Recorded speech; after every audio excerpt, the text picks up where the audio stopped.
Here on finger transformation, and what I want to discuss is how our tightness in our forearms can start to kind of restrict our whole movement pattern. So, my left wrist has gotten kind of tight over the years. I hadn't realized it, and I kind of skipped on my forearm exercises. And I was just starting to do it, and I realized I'm wanting to bring my whole shoulder in because of kind of the weakness in this wrist and forearm.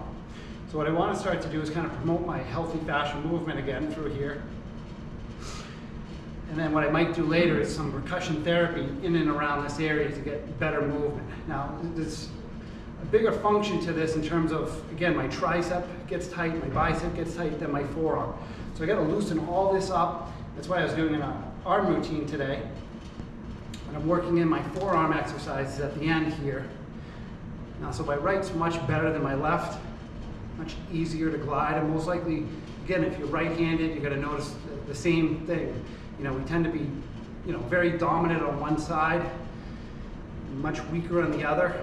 So I'm just letting the wrist come all the way down, coming back up as high as I can. I'm keeping the thumb on the same side, trying to keep the wrist as straight as I can. A lot of times our deviators get really tight. And that's one of the other things I'm trying to promote is to get these much looser. These are our biggest forearm muscles.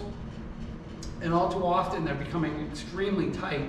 So, maybe you're opening a can or something, or jar, and you're having a harder time with that movement.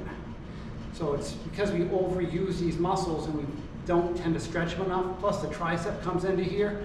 So we got to make sure we're getting, full movement, full ranges of motion through all our body parts to elicit these kind of big stretching movement patterns.